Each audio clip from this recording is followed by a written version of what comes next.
Krieg zwischen Israel und Iran. Kommt jetzt der dritte Weltkrieg und was sind die Konsequenzen für dich? Das wollen wir uns in diesem Video einmal näher anschauen. Wir haben auf unserer Webseite einen Artikel, ich werde ihn hier verlinken in der Beschreibung dieses Videos, und in diesem Artikel geht es darum, in welchen Ländern man bei einem dritten Weltkrieg sicher ist. Dann gibt es natürlich auch viele Videos auf YouTube, nicht nur auf unserem Kanal, wo dann die Frage kommt, beginnt jetzt der dritte Weltkrieg und was soll man machen? Meine persönliche Meinung ist, dass wir uns bereits im dritten Weltkrieg befinden und das nicht erst seit ein paar Wochen. Spätestens mit dem Angriff Russlands auf die Ukraine befinden wir uns im dritten Weltkrieg. Zukünftige Generationen werden das so sehen. In 20 bis 30 Jahren werden wir zurückschauen auf diese Periode und sagen, genau das war der dritte Weltkrieg. Wenn wir das hier mal vergleichen mit der Zeitschiene des Zweiten Weltkrieges, der 1939 angefangen hat und dann mal 2 Jahre hier nach vorne gegangen ist oder 2, 3 Jahre, dann muss man sagen, dass jetzt schon in diesem dritten Weltkrieg mehr Menschen gestorben sind als im zweiten. Ja, also das heißt, das müsste dir auf jeden Fall zu denken geben. Das heißt, ich würde mich innerlich, mental schon mal damit zurechtfinden und arrangieren, dass wir uns im dritten Weltkrieg hier befinden. In der Tat war ja auch der Zweite Weltkrieg im Grunde zunächst mal wenigstens nur eine Reihe von regionalen Kriegen. Also Deutschland wandert in Polen ein und dann in verschiedene andere Länder. Wir haben hier einen Kriegsschauplatz in Asien gehabt und dann möglicherweise auch noch in Afrika hier, Abyssinien mit Italien. Und im Grunde genommen sehen wir ja das Gleiche auch. Also wir hatten den Krieg hier zwischen Russland und der Ukraine, der zuerst ausgebrochen ist. In den war dann wiederum Nordkorea involviert, in den war China involviert. In diesem Krieg ist auch natürlich Iran involviert. Iran befindet sich jetzt im Krieg mit Israel. Schauen wir mal, was jetzt mit China passiert. Schauen wir mal, was jetzt mit den anderen Ländern, die hier auch noch mögliche Alliierte sind. Schauen wir mal, was Russland jetzt hier eigentlich macht. Russland hat ja traditionell auch gute Beziehungen zu Israel. Über 1 Million Russen leben in Israel.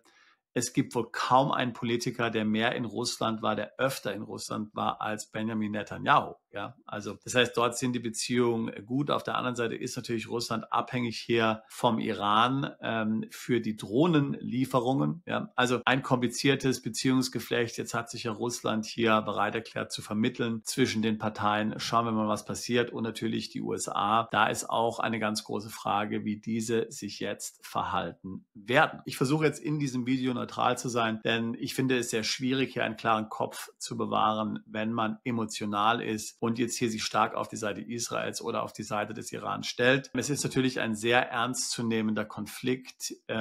Ich kann natürlich in gewisser Weise verstehen, warum sich Israel hier bedroht fühlt. Auf der anderen Seite wissen wir ganz genau, wohin diese Regime-Change-Kriege führen. Das hat katastrophale Folgen für die Welt und natürlich auch für die Region. Ich meine, ich finde es sehr schwer vorstellbar, wie hier die USA auch nur im leisesten daran denken können, sich hier zu arrangieren. Man darf hier nicht vergessen, dass Trump im Grunde genommen aus 2 Gründen gewählt wurde. Einmal ist es der Irakkrieg 2008 und einmal ist es dann die Finanzkrise von 2010. Das sind diese traumatischen Erlebnisse in den Augen der Amerikaner. Der Irakkrieg hat 7 Billionen Dollar gekostet, 7.000 Milliarden Dollar. Afghanistan nochmal 2 Billionen, 2.000 Milliarden Dollar. Das Ergebnis kennen wir alle. Ja, also Irak nach wie vor destabilisiert. Afghanistan wieder in der Hand der Taliban, die ja letztlich hier die NATO aus Afghanistan heraus vertrieben haben. Das heißt, eins ist völlig klar, die Amerikaner wollen absolut keinen Krieg. Ich rede jetzt von der amerikanischen Bevölkerung. Die amerikanischen Politiker, die sind wahrscheinlich geteilt, aber ein Großteil der Politiker, die Neokons, möchten natürlich gerne diesen Krieg haben. Politiker, die jetzt eher hier MAGA-Politiker sind, natürlich nicht, denn sie wissen, wie extrem unpopulär diese Kriege sind. Ich glaube, es wäre das Ende von Trump letztlich, wenn er in diesen Krieg hier ziehen würde mit Iran. Ich glaube, das wäre für ihn politisch absolut fatal. Es gibt hier viele Risiken für die Welt, für die Wirtschaft. Wir wissen, die Straße von Hormuz zum Beispiel, sie ist eine stark befahrene Schifffahrtsstraße. Das kann zu Problemen im internationalen Handel führen. Öltanker können nicht mehr durch. Der Ölpreis wird teurer werden. Das ist ja für eine relativ fragile Weltwirtschaft auf jeden Fall eine schlechte Nachricht. Das Ganze könnte sich zu einem Flächenbrand entwickeln. Iran hat zwar nicht allzu viele Raketen, die jetzt Israel erreichen können, aber es hat relativ viele Raketen, die zum Beispiel amerikanische und britische Basen im Mittleren Osten hier bombardieren können. Ich rede von Militärbasen. Und dann werden auch andere Länder mit in diesen Krieg gezogen. Wir haben ja auch schon gehört, dass Pakistan zum Beispiel möchte, dass sich die Moslems vereinen und hier gegen Israel in den Krieg ziehen. Also das sind alles Szenarien, die sind ziemlich finster. Und das, obwohl man ja sagen muss, dass die Mullahs dort im Iran eigentlich nirgendwo gern gesehen sind, auch nicht in der islamischen Welt oder gerade nicht in der islamischen Welt. Also eine solche Regime Change Operation ist im Grunde genommen genau das Falsche. Man sollte einfach abwarten, bis das Regime hier die Macht verliert. Wir haben das ja immer wieder gesehen, zum Beispiel auch in der Sowjetunion, ja, dass es dort ohne größere äußere Einflüsse dann irgendwann nicht mehr geht, intern. Auch intern im Iran sind ja die Mullahs extrem unpopulär. Man geht davon aus, dass eine 10-15% der iranischen Bevölkerung hier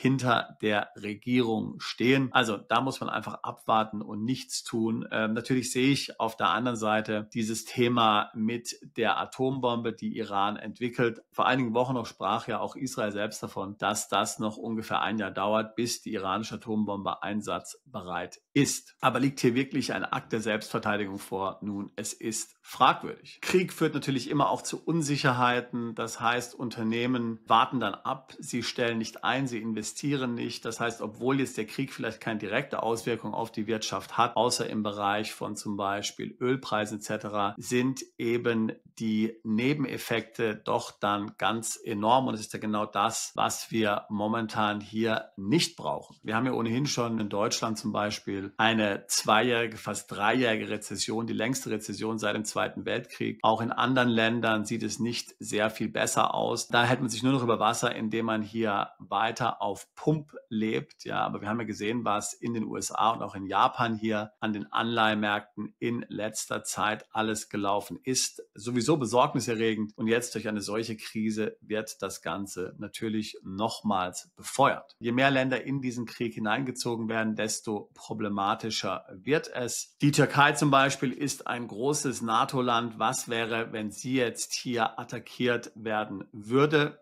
Die Türkei und der Iran haben nicht die beste Beziehung, ich würde nicht sagen Feindschaft, aber dennoch eine nicht nur positive Beziehung. Das heißt also, könnte sich dort irgendetwas dann entflammen und dann wäre auf einmal die NATO dann hier mit im Boot und dann noch deutsche Soldaten, die hier dann über den Artikel 5 hier letztlich mit in den Konflikt hineingezogen werden würden. Das sind alles Fragen, die wir uns diesbezüglich natürlich stellen müssen. Es ist wichtig, einen kühlen Kopf zu bewahren. Es ist wichtig, hier ruhig zu bleiben. Man muss tatsächlich sehen, dass es zu jeder Zeit hier und bei jedem Krieg hier Länder gab und Regionen gab, die sicher waren, wo Menschen hier in Sicherheit leben konnten. Wenn wir uns aber den Zweiten Weltkrieg anschauen, dann sehen wir, dass Länder wie zum Beispiel die Schweiz oder auch Schweden hier relativ unbeschadet durch diese Zeit hier durchmanövriert sind. Es gab hier keine großen Entbehrungen, mit denen die Bevölkerung kämpfen musste. Es gab keinen Krieg auf Schweizer Boden oder schwedischem Boden. Das Gleiche könnte man natürlich auch in Spanien sagen. Spanien und auch Portugal waren ja im Zweiten Weltkrieg hier neutral und in beiden Ländern war man ziemlich abgeschirmt eigentlich vom Zweiten Weltkrieg. Aber natürlich gab es gerade in Spanien hier starke Engpässe bei der Nahrungsversorgung. Das hat dort natürlich auch zu